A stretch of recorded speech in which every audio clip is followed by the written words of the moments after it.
This is a tutorial for the beaded inlay method. At the bottom of each of these yoke wedge shapes, we have a little diamond motif.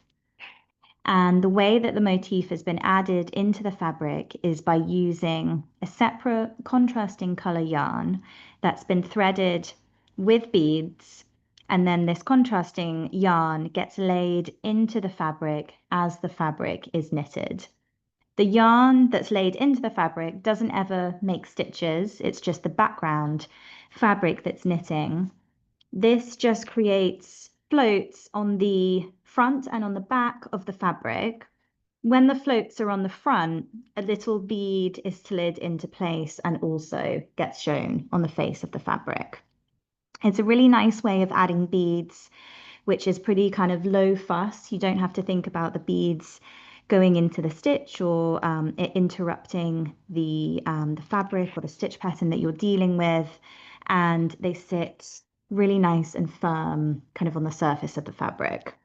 If we have a little look at the inside, you can see that it looks like just a little set of floats going in and out. They're finished quite neatly and they just sit nice and sort of flush against the fabric there.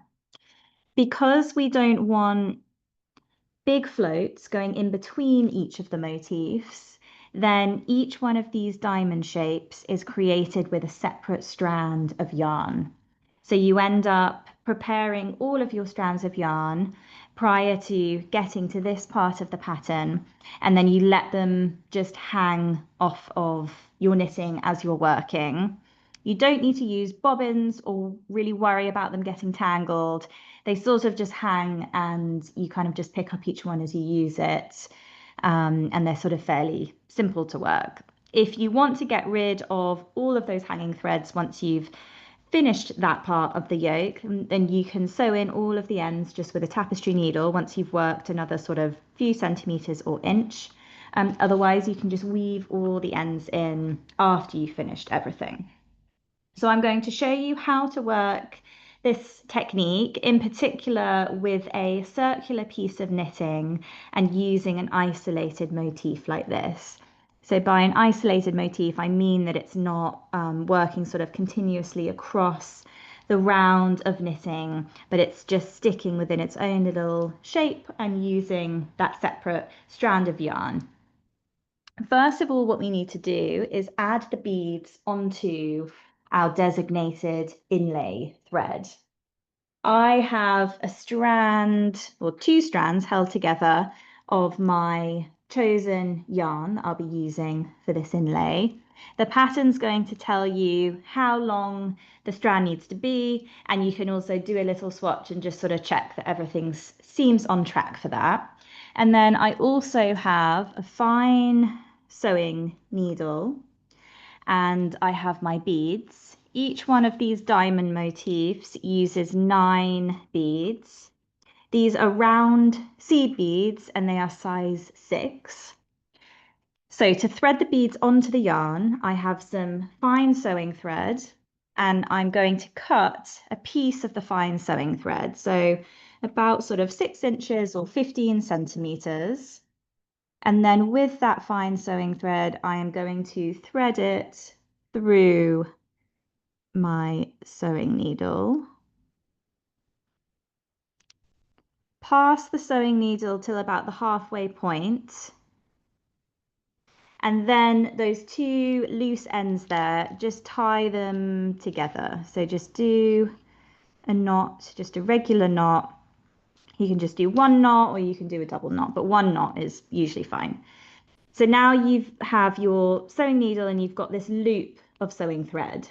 With that loop of sewing thread, take your inlay yarn, your cut strand, and just place it in between the center of that loop and pull the sewing thread loop down a little bit, leave a bit of a tail there.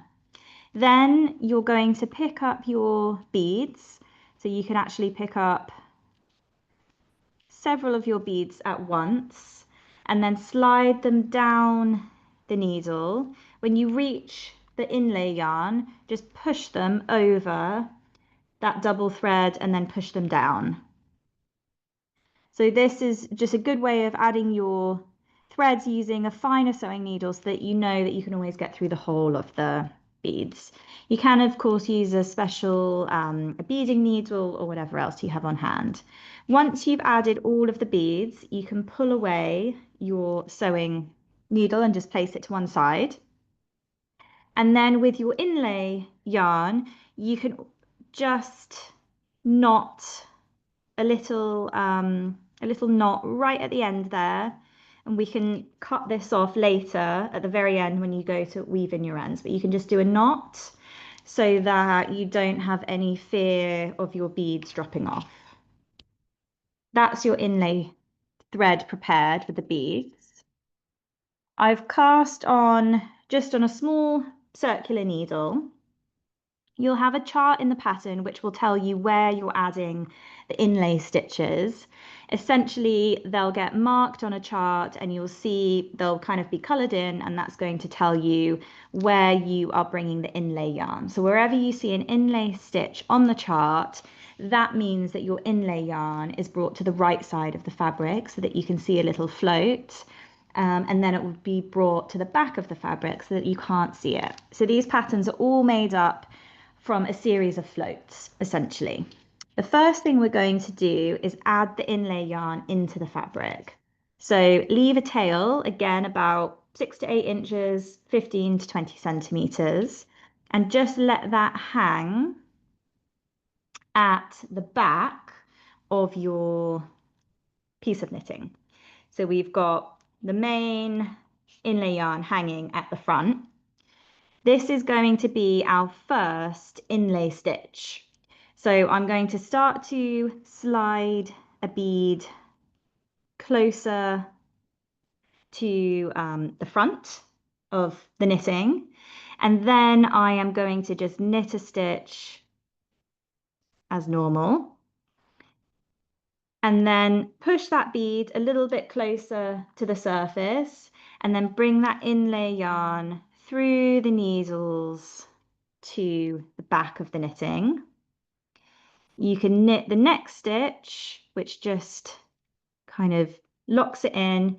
You can give the inlay yarn a little bit of a tug, but you can let it just sort of, quite naturally sit into the fabric. Okay, so that's our first inlay stitch to build up the bottom of our diamond shape. Now I'm going to knit all the way around and get to the next row of where I'm going to be adding the next inlay beads.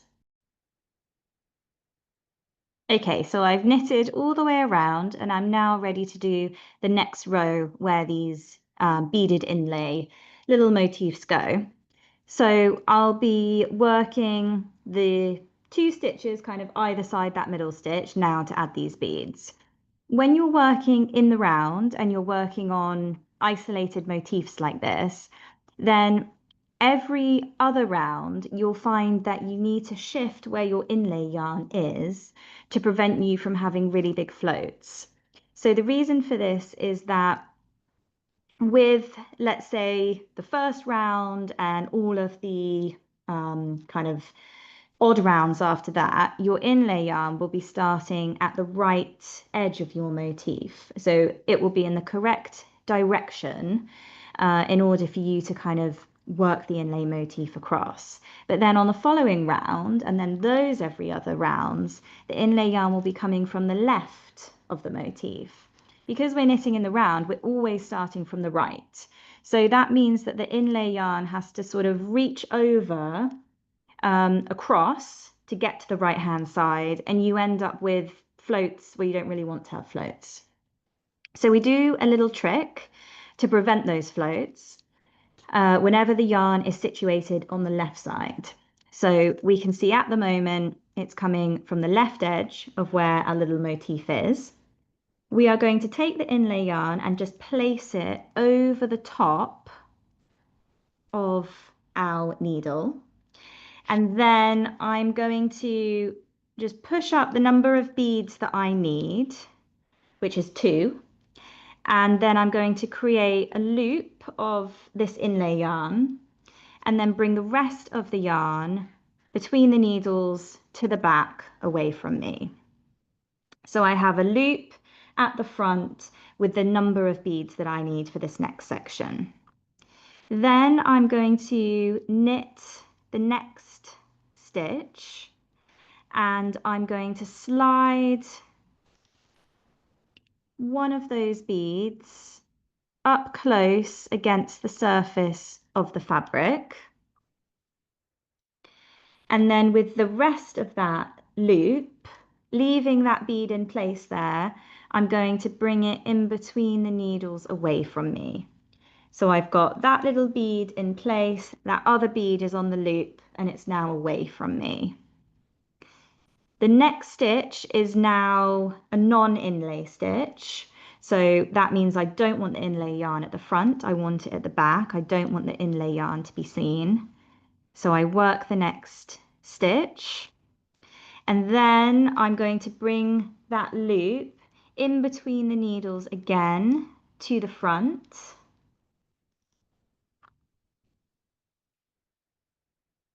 Slide the bead up again to the surface, and then knit that next stitch. And then that loop gets placed to the back of the fabric again. Okay, and now we've got this sort of loose loop now at the back, and we've done the inlay stitches that we need in this little section. So now we're just going to tighten it up. So we've got the other end of the inlay thread here, and just gently pull it, and then it will completely just tightens up. Don't want to pull it too hard. You kind of just want to keep a nice even tension so that it doesn't bunch the stitches up. But you can see it's pulled into place. They're now sitting nice and flush against the fabric. And now you're going to work all your way across to the next row. Oh, sorry, the next round. On the next round, our inlay yarn will be coming from the right-hand side. So that's simple. We're laying the inlay yarn in the same direction that we're knitting. So I'm going to work across to that. We'll have a look at that round, and then to end, I'll just quickly explain how you will finish your ends. I've worked my way across the round, and now I'm back ready to add the next set of beads. This time we're going to be adding 3 beads to create the middle of this little diamond shape. So I've got 3 beads that I've just pushed slightly up closer. And you can see now that the yarn, the inlay yarn, is coming from the right-hand side of the motif. So that's matching the direction that we're going to be knitting. So everything's kind of ready to go there. So this is going to be the first stitch that I want my beaded inlay yarn to be on. So I am bringing the inlay yarn to the front, slide a bead up nice and close, and then leaving that inlay yarn in the front, I'm going to knit the next stitch, slide that bead nice and close to the surface, and then bring the inlay yarn to the back of the fabric. And then I am knitting a non-inlay stitch, and then I have the next inlay stitch to work. So inlay yarn comes to the right side, slide a bead up, knit the next stitch with the inlay yarn in position, slide the bead nice and close to the fabric, and then bring the yarn in between the needles to the back.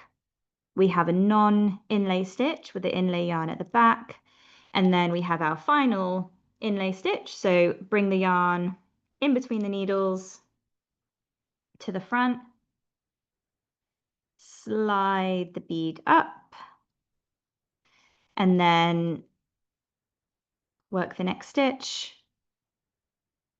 put the bead in place, and then bring that yarn to the back again.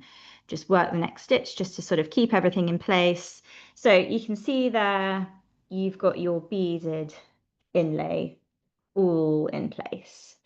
So you just continue like that. Now the inlay yarn is coming from the left, so we would work the next row as we saw with the little row that had the 2 stitches. When you are weaving in your ends, so now you've got these loose ends the best thing to do is to thread your inlay yarn onto a tapestry needle,